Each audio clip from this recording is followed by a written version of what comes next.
What if the hope you've been praying for is closer than you think? This is Finding Hope. Our world is filled with confusion, crisis, burdens, regrets, and even fear. But in every challenge, there is hope waiting for you.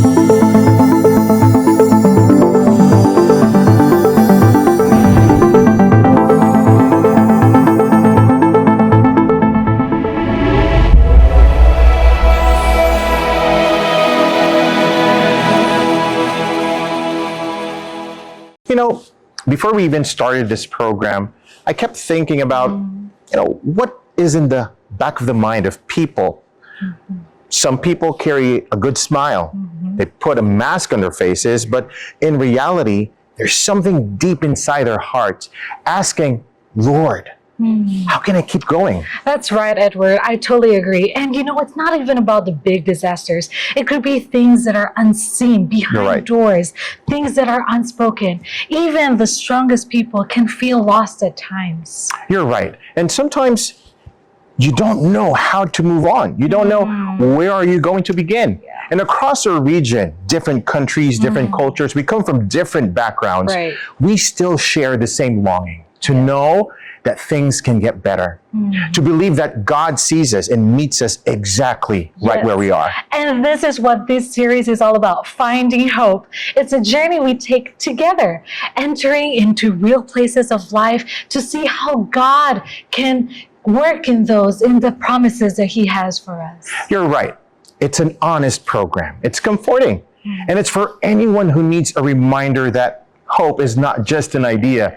It's something God offers personally. Yes, and as we begin this premiere episode, we want you to walk with us, not just as viewers, but to be a part of this community in seeking encouragement, strength, and a deeper experience of God. And to help us open this series, this journey, we invited someone who carries a heart for mission and a person who carries a message that speaks directly to the challenges we face today. Yes, and this person understands our region, our stories, and the struggles many of us face every day. We're so blessed to have him here with us. You're right. And it's our joy to welcome Pastor Hensley Marubin. Pastor, welcome to Finding Hope. Thank you very much, Edward and Rikla. Hello. We are glad to have you here. And I would like to jumpstart with a question that most of us really wanted to know the answer. Is there still hope? Where can we find it? In fact, friends, humanity has lost hope. Let me give you two reasons why I say that. Life is becoming increasingly unpredictable. Do you concur with me? Yes. Crises are happening faster than the human mind can process them. Therefore, in this situation of uncertainty, what happens?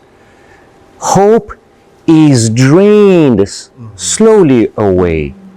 Number one. Number two, people are exhausted. People are overwhelmed. This modern life, friends, is extremely fast-paced, and I think we can relate to that. Constantly we have deadlines to meet. What happens when you have a small room to breathe? Hope becomes thinner and thinner. So that's why I think we have lost hope. And during this series, I invite you to come and discover where to find that true source of hope. Yes. And Pastor, I agree with what you said. There's just so much uncertainty. There's also so much, things that make us overwhelmed. You're right. But in the journey to finding this hope, sometimes it feels lonely. How does finding hope help us go through these? You see, the human heart was created to thrive in connection. That is why the human heart, we are created to be connected. Paradoxically, if there was a time when people were connected, it is now. Right. People are connected on social media, they have followers, they have friends, but we are lonely. Why? That is why during this series we will help you understand how to be reconnected to the true source of hope. You remember what I said? People are overwhelmed. People need rest. During this series, we will bring you to the very source of rest. That is why finding hope will help us find hope. Yes. Sounds interesting, Pastor. You mentioned about rest. And I strongly believe that most of us, especially those who are watching, would like to have a pause. Where can we experience a genuine reset, a genuine rest that you have mentioned? How can we find this rest that we have been long looking for? I have a good news for you. You have come to the right place. Oh. Let me give you a quick overview of the topics that will be shared during this series. Finding hope when everything feels confusing. Come for an early Christmas gift. It's a fascinating prophecy about the birth of Christ. You may wonder, why a manger? Why cloths? Why shepherds? Why the trilingual inscription placed on the cross? These details, friends, are not random. They reflect prophecy. They show intentional design. They reveal that God placed signs throughout Scripture so we can trust His Word. Finding hope when you feel broken. Sin is not just bad behavior, but a deep fracture. Imagine you drop your phone and the screen cracks. You can still send messages, take pictures, answer calls, but everything is distorted, right? Lines run through the screen, colors they shift. Sometimes the touch does not work. The phone still functions, but not as it was designed. This is what sin does. It cracks the screen of our hearts. We still love, laugh, work, and dream, but something is off. Relationships disconnect. Trust freezes. Emotions glitch. There is a reason the world is broken, and God who refuses to leave you that way. Finding hope when everything changes. Friends, Christ gave more than a dozen signs pointing to His return. Many see these signs and feel afraid, especially in a world that seems to change overnight. But the signs were never meant to terrify you. They were meant to turn our eyes to Jesus and anchor our hearts in hope. While everything around us shifts, God remains faithful. That is why we do not focus on the crisis that is coming, but on the Christ who is coming. Not on what is coming, but on who is coming. Finding hope in the art of waiting. Friends, you know that the Bible is saturated with the hope of Christ's second coming. More than 1,800 times Scripture points us to this reality.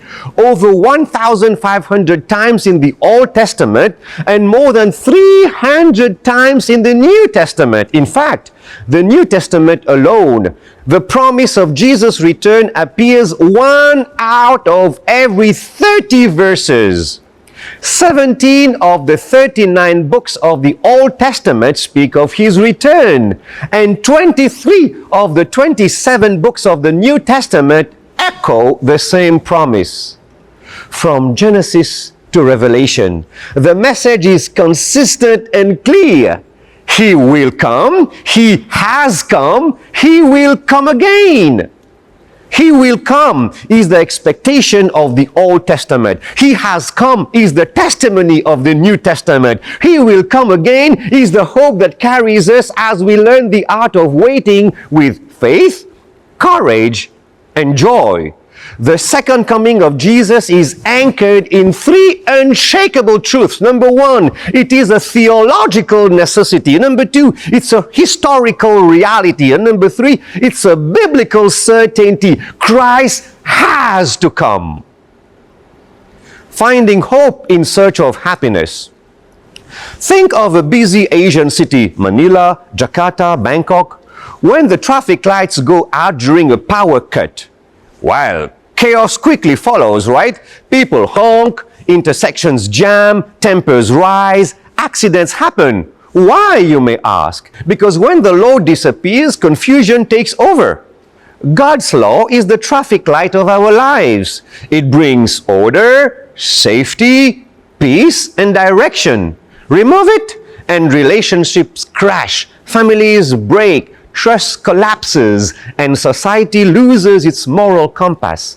Come and discover how God's law is not a list of rules, but a lifeline of hope that reveals your worth, protects your joy, and leads you straight to Jesus.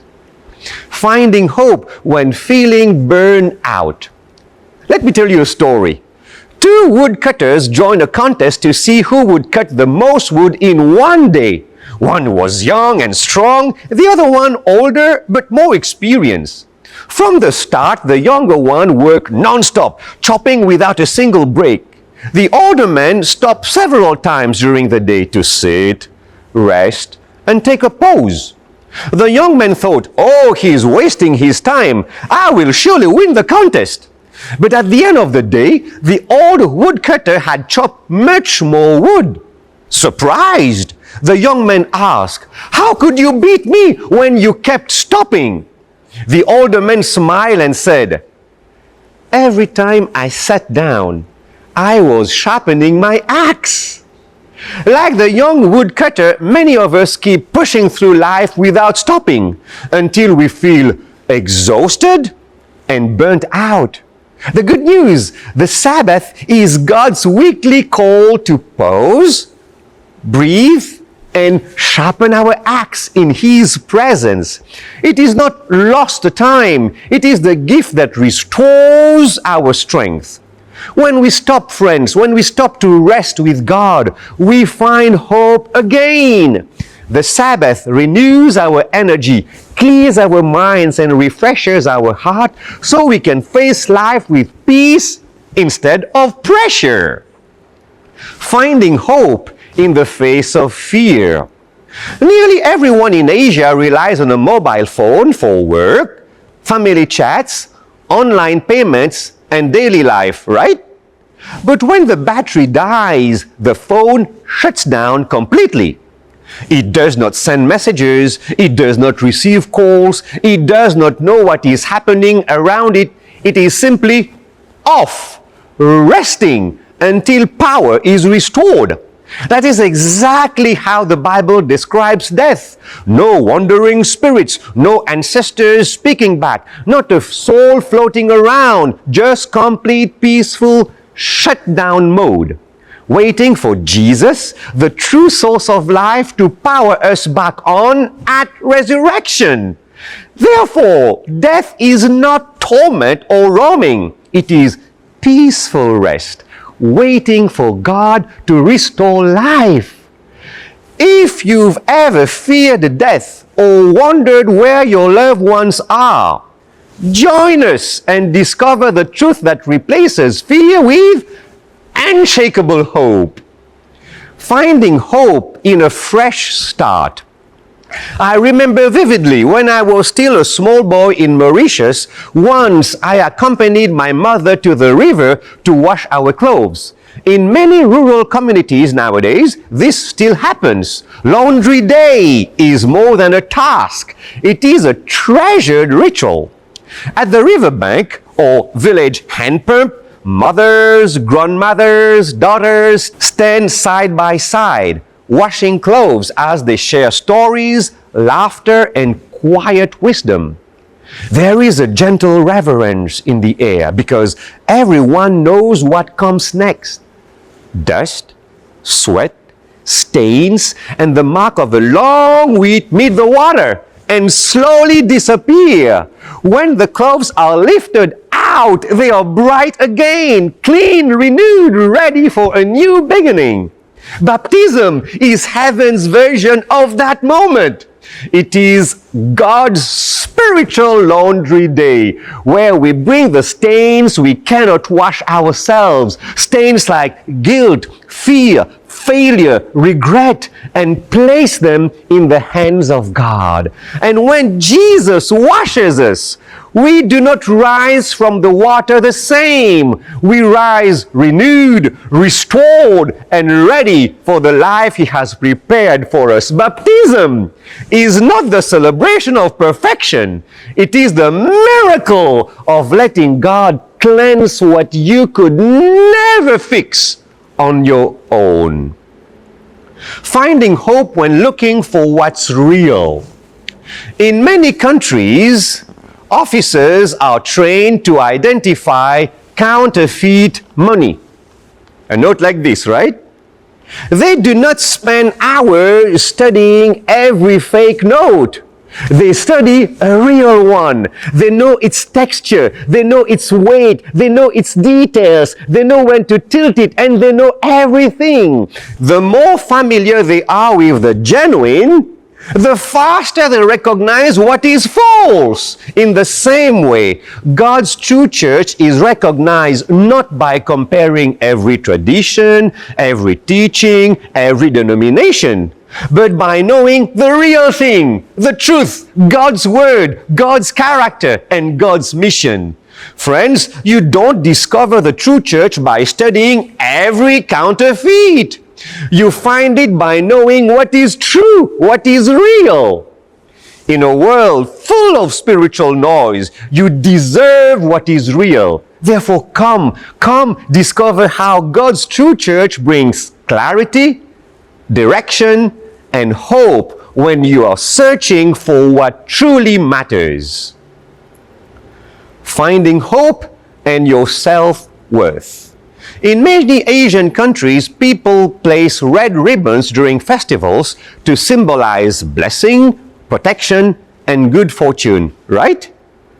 In Egypt, God instructed Israel to place red blood on their doorposts and on the lintel, not as decoration though, but as salvation. Let me ask you something. Have you ever wondered why God asked the children of Israel to paint blood on the lintel and the doorposts of the door of their house prior to the 10th plague?